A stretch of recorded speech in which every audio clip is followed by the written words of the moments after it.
Hello, everybody. I always find these slightly strange when I'm kind of talking to myself here, so bear with me.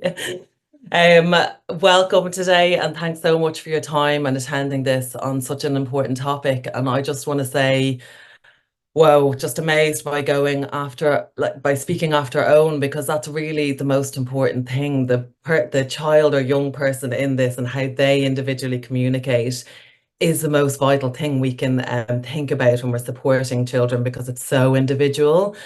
What an amazing advocate for people who communicate differently. So thanks, Owen. That's great to go after you. I'm very pleased. Um, I have very little time to talk today. 20 minutes to me is very short to talk about a massive topic. So I'm going to be doing a few things. I'm going to be speaking very quickly.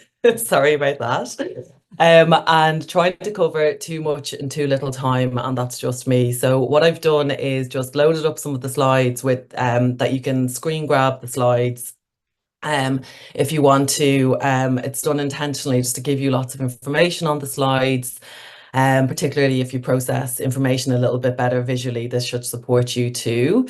And I can't remember what the second one is, but it will come back to me. A little bit about me. I'm a speech and language therapist for the past 13 years. I'm a mother, and I just laughed as I was looking through the slides. I'm also a wife, but he doesn't get a look in now that Louis here. I am a neurodiversity affirming practitioner, and really what that means is that I really want to see, shun the medical model. I'm not interested in deficits. I want to look at children, or I do look at children. I want to see their strengths. I think children are perfect exactly as they are, and oftentimes it's the environment that we're in that can be either supportive or disabling for children. And so it's up to the rest of us to sort of change things for that child and make sure they thrive in certain environments. And so that's a strong kind of feeling I have going through all of my work. And I was also trained as a social worker before being a speech and language therapist. So I think that sort of really gave me, I guess, just an influence on the social model of disability. And the reason why I always talk about this as well is that you have to ask yourself kind of what lens am I looking at this child from? You will see, depending on what lens you're looking at a child from, you'll see different things. So if you're looking for strengths, all you will see is strengths. If you're looking at for things that children can't do, that's what you'll see. So I choose to look at strengths, as I know it's much more effective, much more beneficial for everybody, and much more respectful to children. I'm always learning. I'm by no means an expert. And the second I say I'm an expert, I think I should just retire because children tell me and teach me what I need to know about children and young people, about communication, about different ways of communication. And the most vital thing for me is connection. I value connection, trust, and strength over compliance-based methods. So I had a really bad experience working in a school in 2018 that was mostly based on ABA methods and heavily compliance-based. That had a pretty traumatic effect on me looking back, but it's kind of made me set me down this path of doing anything but compliance-based methods, and onto what I want to speak about today. So I will move on. I know what else I wanted to say. Canva, the program I've done this on, doesn't have a very good spell check. So I know you were a bunch of teachers out there and you're probably mad about spelling. So there will be spelling mistakes, is what I want to say first. I haven't noticed them if there are. So focus for today, and again, this is like your visual timetable. So starting to introduce things that are good to use in schools, kind of giving information verbally, giving information in picture format, giving information as in as much ways as you can in the written word too. So today, like I said, we only have a very short amount of time, and I'm going to cover these three elements. So I'm going to cover the child themselves, the ways in which they're going to communicate and why they're going to communicate. School staff, that's all of you out there, hopefully, and kind of things that you can do as yourselves to support children who communicate differently, and how the school and classroom environment can help this as well. There isn't room to say everything. I wanted to say so much more, but I've picked out the main bits. So when we're thinking about the children today, what are we thinking about? What kinds of children are we talking about? So we're talking about, just for today's focus, children that may have an intellectual disability, that are neurodivergent or diagnosed or identified as autistic. So that's kind of what our focus is on today. But regardless of kind of their identification, their disability, We know that all children who communicate differently deserve to thrive in the classroom. It's not about survival, it's about thriving. So, how can we do that? And Owen already brought some really great things that we can already start doing: time, patience, having the access to the AAC already. Like, these are just fantastic things that you can get on with. And you can do that right now when you leave this webinar, going back into the classroom with stuff that are actionable right away. So these are the sort of, I'm a big quotey kind of person, and these are sort of the things I think about when I think about supporting children. And it's again just putting it back to you guys. So no significant learning can happen without a significant relationship. And that really kind of is quite empowering, I think, for teachers, for therapists, for adults, for parents in the child's life, that actually it's the relationship. It's important to get that relationship right before you do anything else. Like, nothing else is happening if that child feels unsafe in that relationship. So let's think about ways we can make this relationship a good one with the children who communicate differently. And the other thing to start to think about education as a whole, it's the education model. I'm not going to go into it too much today, but really, when we're thinking about neurodiversity, when we're thinking about intellectual disability, we want education to move away from fixing mistakes, from addressing shortcomings, from strictly adhering to instructional goals. And instead, we want to prioritize this creation of a nurturing environment where neurodiverse students can flourish. So again, just thinking about that environment and how vital relationships and environment are to the progression of that child in your classroom. So first of all, before we sort of start thinking about how we can support a child, we want to see what's already happening. How are and why are our children communicating already? Because this is going to be right in front of you. You're able to observe this kind of right away. I think sometimes when we're thinking about communication with children or adults who communicate differently, we go straight to language and words and verbal, and we go straight to maybe a high-tech AAC. So what are they, the really visible kind of concrete methods. But I've put this here just to show you, and this is not exhaustive, all the ways somebody can communicate. So, and more. And we have to know about all the ways that somebody can communicate so that we notice these things when children are doing them. The child in front of you will be communicating all the time. It's right in front of you. But if you don't know what you're tuning into, it's hard to see that. So things like, and we don't want judgment in this. There is no judgment. So it could be, a big one is a lot of the children I see communicate with media, communicate with YouTube clips, communicate with through movies. And I'll give you an example of how one child that I see does that. So in the middle of the night, one night, he's a non-speaking child. He woke his parent up by getting to the bit that was called Daddy on a movie to wake him up. So, media use it's vilified sometimes, but it's a really good way that lots of children who communicate differently communicate. They can communicate emotions through songs, through Peppa Pig episodes. So we don't want to stop that or prevent access to that. Even in the classroom. And it does take a little bit of thinking outside the box to allow that to happen or give access to kind of media, songs, and things like that. The other ways that might be slightly less noticeable, but when you tune in, you see it. So body proximity, how close or far away is a child to you? That might give you an indication of if they want to interact with you or not, or how close or far away are they from an activity that you've set up. Visuals, what are they doing with visuals? Are they pointing at them? Are they using AAC, low tech or high tech? What are they saying? What sounds are coming out? Are they words? Are there any sounds? Do they sound like? When do they use them? Are they laughing, crying, shouting? You've got to bring it down to the very, very small points of communication. And like I say, notice everything. Everything is important, absolutely everything. And once you start to tune into this, you will see patterns. Oh, he really laughs when I take out the funny song I put on the whiteboard or whatever. So that is communication, he's showing enjoyment.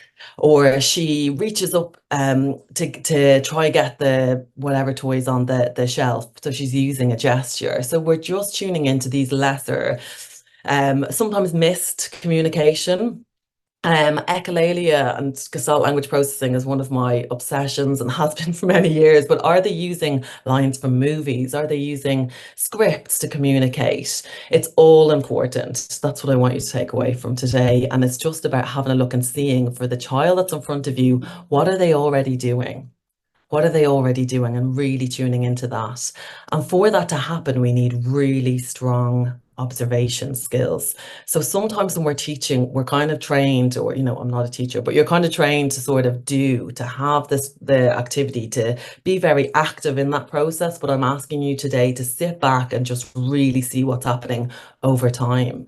I think the beauty of being a teacher is that, you get to see the child every day, which is an amazing opportunity to do some of this observation and see what's going on and just take the pressure off to have all the answers. Just see what's happening, all the good stuff that's happening right in front of you and notice the patterns. Okay, time, I need to move on. And then once you've had a look at what the child is doing to communicate, think about the reasons why. I must say, we're always just sort of giving it our best guess, or especially with non-speaking students or students that who aren't reliably speaking all the time or aren't reliably using other communication methods to tell us all the time. We're sometimes making our best guess, but what are they trying to communicate? So like Neve was saying, there are so many ways to communicate. We all do it all the time. We tell jokes, we tell stories, we share joy. Oh, look at that amazing thing over there. Or guess what happened to me at the weekend? Talk about what's going to happen next. Talk just to connect. I mean, I do it all the time. I love having a chat with people in the office. It just helps me, gives me a sense of joy. So that connection, just for that human sort of piece, to ask for things. Importantly, like Neve was saying as well, to refuse, to say, like, I don't want to do that. And so if that's chucking the activity or the book across the room, that is a refusal. And that should really be taken seriously. If a child is showing through one of the ways that I showed in the last slide, if they're showing refusal or that they don't want to do something, that is something that really needs to be honed. So often children are kind of expected to comply to adult instructions. For our children who communicate differently, it's really important that adults listen to when they're saying no. I don't like this, because it will build that self-advocacy skill in them, and it's really important for their safety. For regulation, ask for movement breaks, for to ask questions, to seek help. Again, not an exhaustive list, but think about all the ways all of the children in your classrooms are already communicating, and they'll be doing lots of these things already. Okay. So moving on then to the teacher, to you, and I have to laugh because I was on Canva trying, I typed in teacher and all the teachers came out wearing glasses, holding a book and with a pointer in their hand. I was like, I don't think I've ever seen a teacher with one of these sticks, but maybe you do have one. But anyways, here's your stereotypical teacher, apparently. And again, this is just all the things that you can do or straight away to sort of support children who communicate differently in the classroom. So the number one thing is regulation. Regulation is so important, because if a child is not regulated, we are not getting to the communication. It's really difficult for them to access that communication, those language centers in their brain. So we need to make sure, first of all, is the child regulated? And if not, how can I change the environment to help this child regulate? Do they need a fidget toy? Do they need a movement break? Ask home, that parent and home connection, and really believe what parents tell you. It's sometimes difficult, I think, for teachers when they see one version of a child in school that could be a masked version of that child. And then to kind of understand that at home, it's quite a different child who's possibly not masking as much. And so we really need to believe parents when they're telling us what's going on at home, because it's so vital for mental health and for thriving in the classroom. So having that home connection will really help with that child's communication. So regulation and then connection. Find out what makes this child tick. Find out what's interesting to this child. It is so important, and go with that. Child-led practices, seeking that connection with them. You're not kind of testing them. You're not asking lots of questions. You're providing something called declarative language. So talking, it's a little bit like what a sports commentator does, except really pared down. So you're making statements. You're talking about what's going on in the environment, No demands, because demands can really set a child into fight or flight, or limit demands, limit questions, because again, fight or flight can kick in, and then whoosh, you have a very dysregulated sensory nervous system. So we want to just make sure we're keeping our language declarative. We're talking about what's happening. We're seeking that connection, and we're being silent. Silence is an approach. Be silent. You don't need to fill that gap. The silence will let that child process and come to you in their own time, at their own pace, and it will help you to notice those smaller little bits of communication that they might be doing. Accept multimodal communication. I mean, and with Owen, what an amazing multimodal communicator he is. And there's no limits. There is no limits. You can spell, you can point, you can use AAC, paper AAC, body proximity, vocalization. There isn't the sky's the limit, but we've got to be open to it all. We also want to model different forms of AAC in the classroom. So we're making this a safe sort of environment for a child so that it's like, I liken it to, you're not going to walk into a restaurant in France and well, you might start speaking English straight away, but somewhere where they just speak French and start speaking a different language and feel really confident doing that. We've got to use the language of the child in the classroom so they can see it around them, so that they're immersed in it, so that they don't feel alone in this process and they feel like it's accepted. So you yourself tapping into that AAC that you can use in the classroom and getting to grips with it, using gestures, using picture modalities, using your own voice. For GLPs, Gestalt language processors, that intonation is really important and your voice is a tool. And lots of children are really sensitive to like changes in the voice intonation and things. So you want a warm, exciting voice for lots of our GLPs. You want to be a little bit like expressionate for some of them, less for others. So find out for that child what's important for them. Acknowledge all communication at all times. It is so important. So what a child does has to be acknowledged. If they use a line from Peppa Pig, you might repeat it back to them and try to figure out why they're using that. If they were pointing at something, you're acknowledging it. This is a really, really key thing to keep that connection going as well.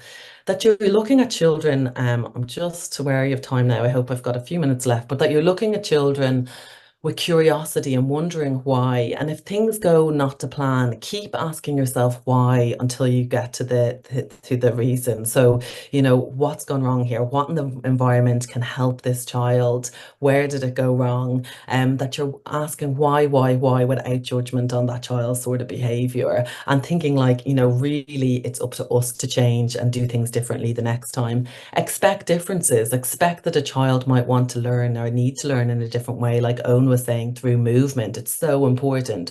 Or through specific interests might be the way that you support learning of numeracy or support reading or so we're expecting kind of maybe interest-based learning. We're expecting different attention styles, and that's okay. We're celebrating that. As much as you can, child-led teaching. So you're led by the child, like Owen was saying, you're giving the child choice or the young person choice in what they're doing, not just a very strict adult set program. So yeah, so this is these are all things that are at your disposal. Immediately. So you can do this straight away. The thing I'll say about declarative language, I'll share some resources about that because it can be helpful to think about what that might look like in the classroom as well. Okay, and so the final kind of piece then is the environment. So how are you setting up that child in that environment to communicate differently? What are the things that you're doing? And I'm huge on this. I think the first thing is attitude, that unwavering belief in that child. So they develop the unwavering belief in themselves. Like, I will never forget the moment when I was seeing a child for a little while. He then got an AAC device and it was I don't want to say it was not that it was too late, but I almost grieved the time that he didn't get it because he was given a device We had no real clue about his access to literacy, and in one of the first sessions, he pressed "I'm so happy," and I nearly fell off my chair. Like, that belief that that child can do that, that we're giving robust AAC systems to that child, that we're giving them all of the opportunity to communicate, and they join in and they show us when they can, how they can, but we just don't give up.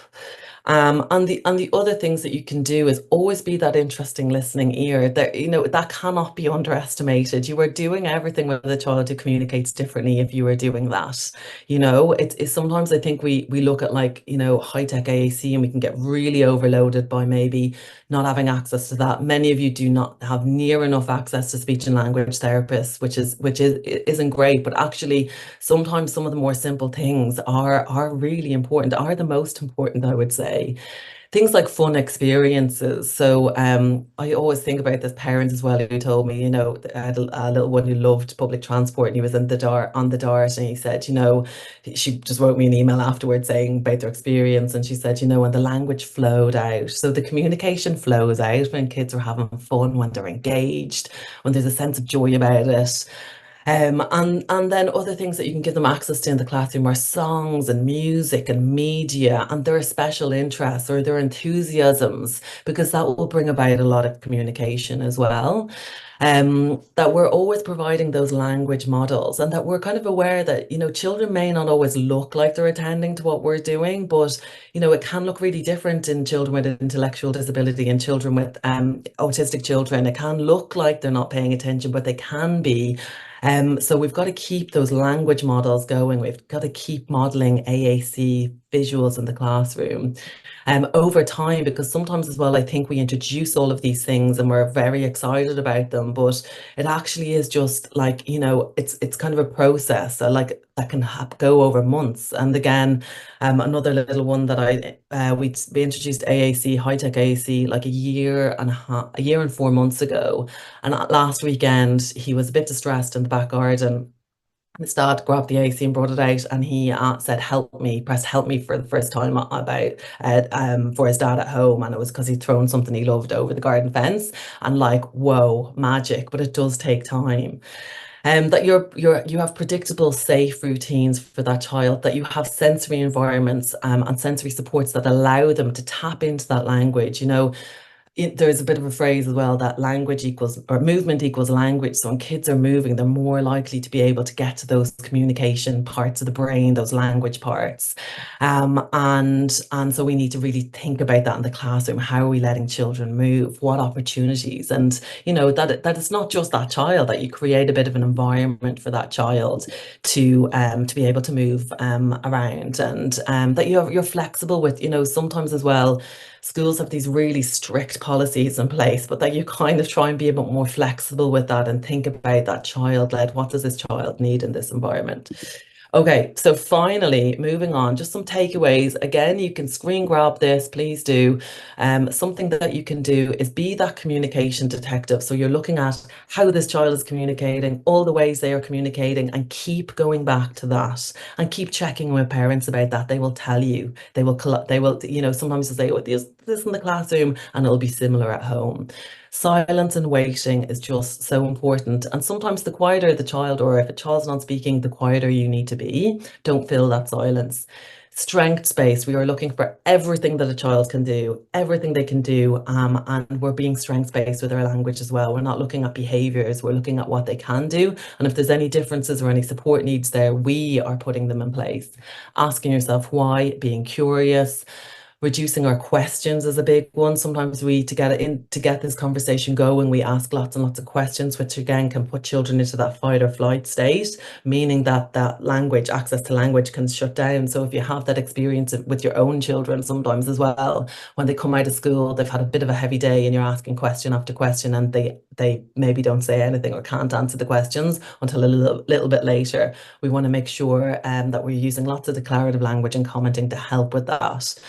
We're creating those safe and supportive communication environments through everything I put on the slide before. And that this is a big one, measure children against themselves. So many of the processes and the ways we kind of look at children's progress are not built. They're built maybe for neurotypical children. They're built for other children, but they kind of can be very negative. What I find really positive to do is take a language sample, take a sample, talk about how the child is communicating on day one, and then 3 months later, look at that again, so that you're always building up this child. You're always sort of looking at how they are in measuring against themselves, because they are unique, and meeting children where they're at and keep coming back to that, because like I'm not sure if I've mentioned already, but communication is really fluctuating. So, or can be really fluctuating. So sometimes teachers say to me, "Oh, I know they can do it. I've seen them do it before." And this comes from a really good place in teachers, because they want the best for that child, but know that depending on everything, depending on what's happened in that child's life, it can be really hard to communicate some days. So some days might mean communicating in a different way. Sometimes my child might be very using lots of spoken language, but go with that child. And if you are noticing a difference where a child has been speaking or using AAC lots one day, the next day seems quite quiet, notice that and think about, oh, asking parents what had happened at home, think in the classroom, did something change? Be curious about it, because it will tell you something, but know that it's not the child choosing to use all their skills one day and then the next day I'm not going to. It's just so fluctuating for lots of the children we see. And the last point at 10:45 exactly, believe in the children you see, because they can do amazing things once we just look at them in the right way. Thank you so much for listening. Thank you so much, Julie. And I'm glad I didn't have to stop you because we didn't want to miss a word of that. My WhatsApp, my Microsoft Teams is hopping with messages to say how incredible you were. And I think as one text I just got that said she totally gets it, I think that will probably summarize what most people were thinking on the call. So thank you so much for sharing your expertise with us. If you don't mind to stop screen sharing now, and then I will be able to hand over to Emma Feeney, who is an autism class teacher and also has her master's in autism and education. I was really lucky to visit Emma's class earlier this year, and despite there being a power cut, so us being in darkness, Emma still managed to create just the most lovely, soothing, inclusive play environment, despite being under stress herself. And I was delighted to invite her to just have a chat from a teacher's point of view about how she shapes her and structures her classroom for success. So Emma, I will hand over to you and I'll give you a minute's warning at the end, okay? Thank you, Neve. Hi, everyone, and thank you so much for being here today. So my name is Emma, and it was amazing to listen to Owen and Julie, and everything they said I completely agree with, and I will echo most of that in what I'm going to say today. So as Neve says, I am teaching 13 years now, and the last 4 years I've had the privilege of working in autism-specific classrooms. And today we're here to talk about supporting a learner who communicates differently.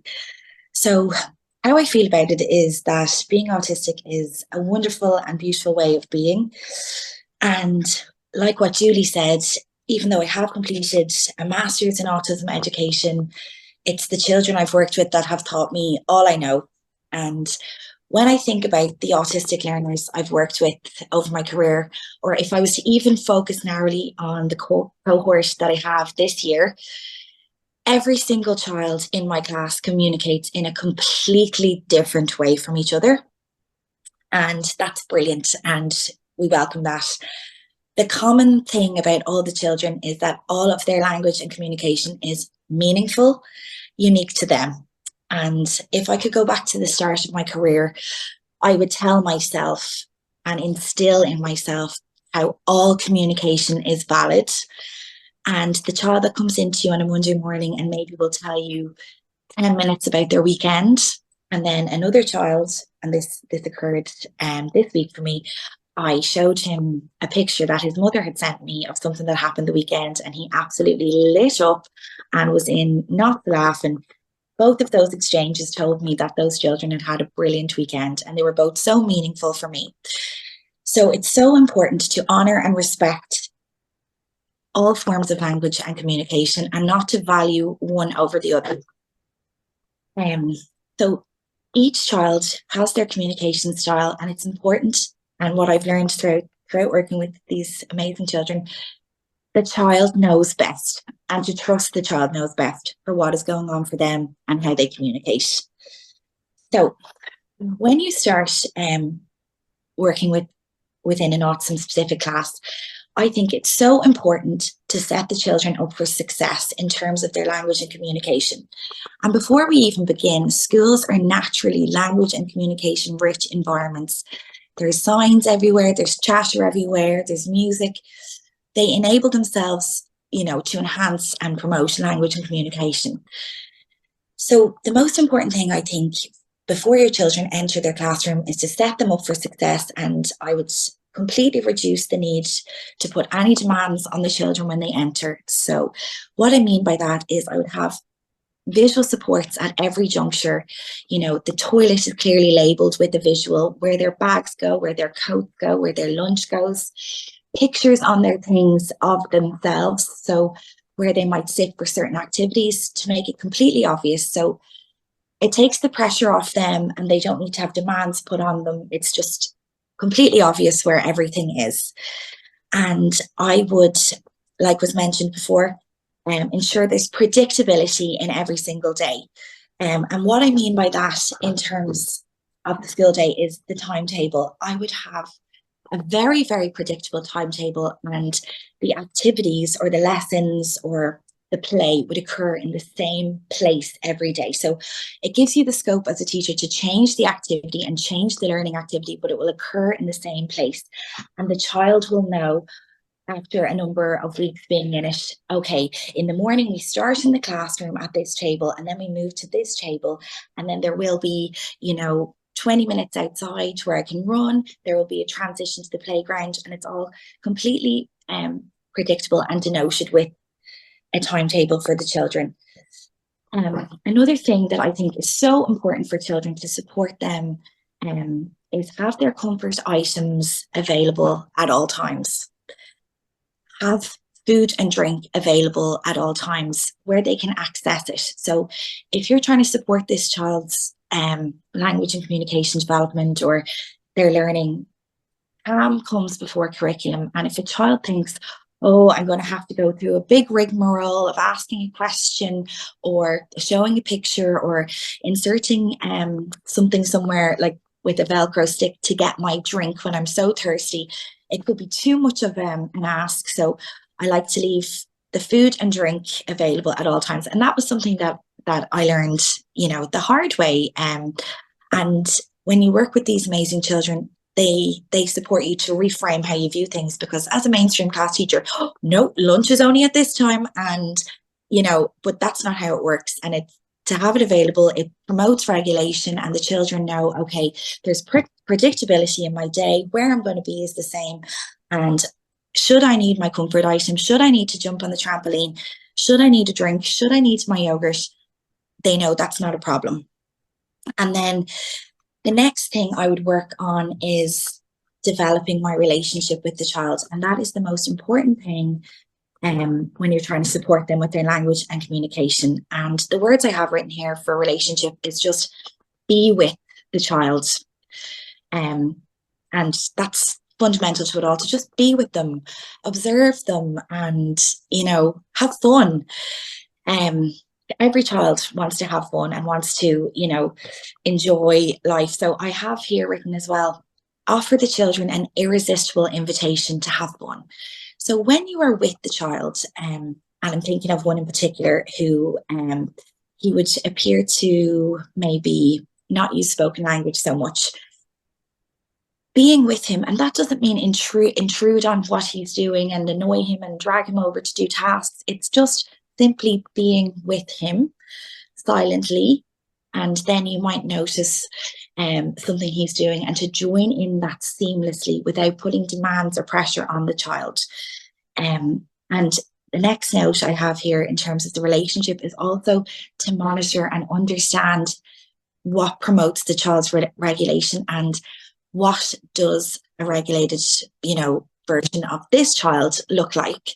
So exactly. And when you be with your children and spend time with them over a number of weeks, you will know exactly when they walk through the door nearly if they're regulated or not by certain behaviours, noises, expressions, how they are in their body. It's quite easy to tell. And if your child is dysregulated, drop the demands and offer the comfort items, be with them, co-regulate. And if your child is dysregulated or is regulated, okay, today's the day, we're going to have fun, we're going to extend the learning where we can, integrate learning into the day. And I have written here, which I think is so important for us as teachers when we're thinking of language and communication, calm before curriculum. Calm before curriculum. So if the child is regulated, that's when we start, and anything else doesn't matter. And it's interesting, I have words here written here, and Owen echoed these when he said, I would like to learn on the move, because I have written here movement and music.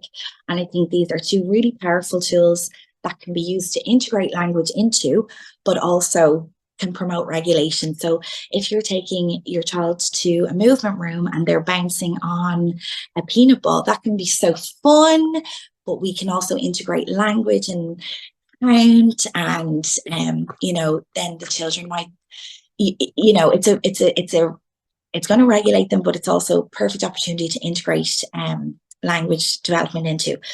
And also, interesting enough, Owen said as well, the importance of choice, and I have that written down here. So if your child communicates in a way that he's not using spoken language, I have written here, choice is a voice. So at every juncture throughout the day, offer the children choice. And that will give you an insight into what their preferred items are, what they gravitate more towards, and how we can integrate learning into these activities. The next thing when you're working with autistic learners is that you always assume competence from these children. And when you walk into the classroom, as I said, my 6 learners are all completely different and they communicate in completely different ways. Assume competence from all of them. And an example of this is I have this beautiful little boy, and every day we would do a whole class phonics lesson, and children would attend in various different ways. So some children might sit at the table, and which would appear to be, I suppose, the typical mainstream attending a lesson, looking up. Another child might be bouncing on the trampoline, and this boy in particular, I'm thinking he might bounce in the trampoline. He might play with his comfort item in the corner. And I speak to his mother regularly, but she was telling me at the parent-teacher meeting that he's organising his little magnetic letters in the order SAT, IPN, CK, EHR, and anyone who's a teacher here will know that's the order of the Jolly Phonics. So even though that child, may not have presented like he was sitting there all ears, he absolutely was, and he was taking it all in, and this child can do incredible things. But if I was to think, oh, he's not listening, I would be totally wrong with that. So I'm going to speak more about this little boy. And I first met him this year in August when he was taking part in a summer camp, and he appeared to favour his own company, and he liked, I like to call it vibing on his own, and he had certain things that he liked to do. And I spoke to his mum, and it was quite obvious that his clothing was causing him distress, and he was kind of tactile defensive to his clothing. And as his stress level increased, so too did his ability to keep his clothes on. So me and mum spoke, and mum is amazing, and she's all for her child deciding what clothes are appropriate to wear, and we were so happy to hear that, and we're all for that too. So when I first started teaching, I would think, oh my goodness, no, absolutely not. And the children teach you to reframe your thoughts and what is most appropriate for them, and before curriculum. So if this child deciding what clothes are best for him to wear works for him, we're all for it. So his mom let us know that he really loves stars and moons. So as he kind of favoured his own company, we decided to set up a little pod in the classroom. We used, the dividers there, and we put a sheet over it, so it was kind of dark, and we put stars and moons all over it, all different, like glow in the dark ones that hang down, and we bought little lights that would project stars and moons. So we know that this child has a safe space to go where his interests are. And initially we just let him vibe in there at times of his own choosing, and then eventually I started to join him in there, and I would join in whatever activity he was doing. So he really has such an keen eye for things, and he loves to look at things really up close, and it's so stimulating for him. So I would join in doing the same thing for him. Or if I was presenting him with a new star or a new moon, I would use lots of affect with him, and like, so I could show him that I was just as excited by this as he was, and I truly was.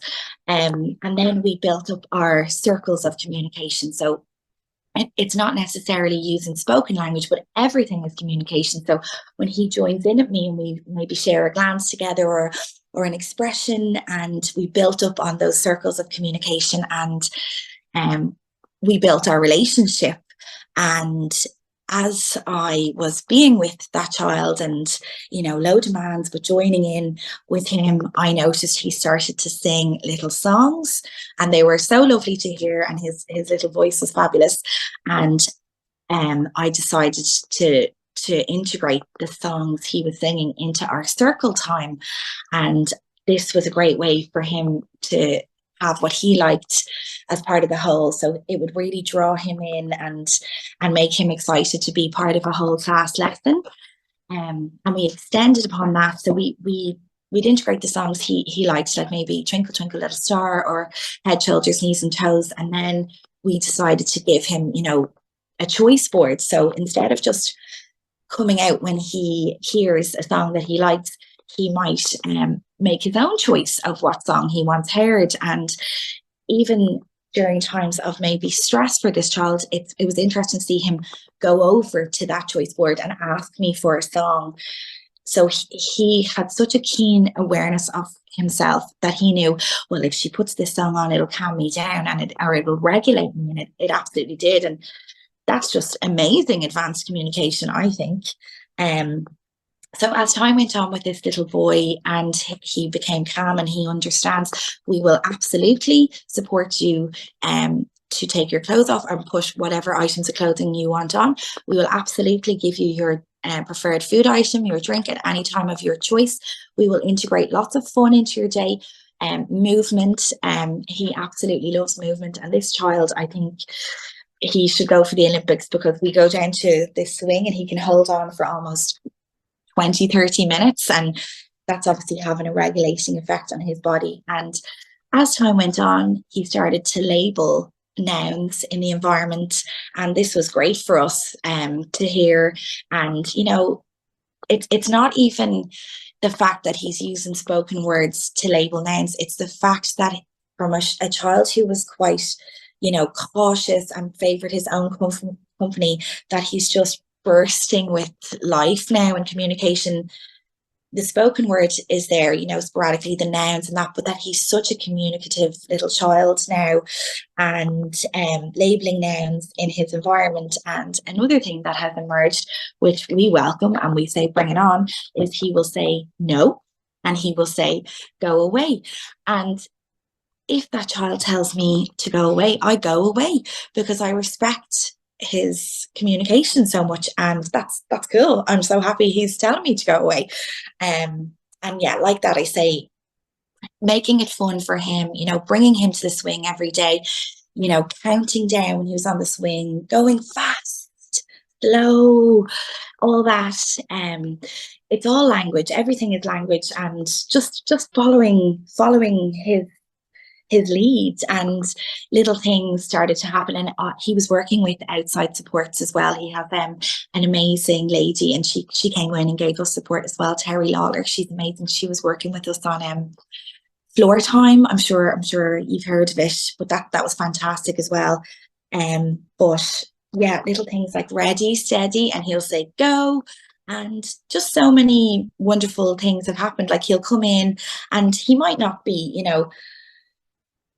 looking at you with a hi, and it's just wonderful, and it's great, and it's so against what you think as a teacher, because at the start of your career you think everyone's going to be taking out their red crayon at the same time, and you know, we're all going to color in at the same time, and that's just absolutely not you know, it's not the right way of doing things. And you really have to relinquish control to these children, and they will show you the way, absolutely. And one of the final things I just want to say here is, you know, throughout the last 4 years, it's been such a learning curve for me working with the children. And obviously you're faced with a curriculum and you're thinking of these pressures, and what I've learned to be absolutely true is you don't need to change or alter these children in any way. You need to change and alter and reframe how you think. And once you follow the child's lead with the learning, it will take you to great places. And I mean that for all types of language communication. And I was telling this story to Neve that about this little boy, and his mum, like when I'm messaging her, and I would refer to him as, oh, he was very chatty today. And even though it would appear, to me sometimes it doesn't appear different because I'm so used to this child, I would describe him as chatty. And we had a visitor to the classroom recently, and she asked me, was he non-verbal? And I was just like, him? He never stops talking, but it may not present as chatting in sentences, but it's just his vibrancy and his ability, I don't know, to be with us and to share his interests with us, and that makes him chatty, even though it might not present as somebody who's, you know, typically speaking. But yeah, so really try and reframe your thoughts, follow the lead of the child, and ensure they're calm and regulated. But thank you so much for listening. Thank you so much, Emma. And once again, my WhatsApp is hopping and doing the job for me. But one text I got is Emma equals dream teacher. So there you go. But I do, I like the nod and smile. I think it's so important in these webinars that teachers are on the call. You want to hear from people who are doing the same job as you every day with the same challenges, curriculum, etc. And I think what came through so strongly from Emma is that often when we say reduce demands, people's comeback is, you know, that implies that you don't have any hope or aspiration for that child. But I don't think, listening to Emma, that you could think that in terms of the children that she works with. And when we say reducing demands, if that means that a child has free access to their snack, to their water, that just shows absolute respect for the child, not that you think that that child can't achieve what another child would. And it's funny because Emma and I went to primary school together, and Emma, you definitely grew up to be the teacher we would have loved to have. So thank you so much for your contributions today.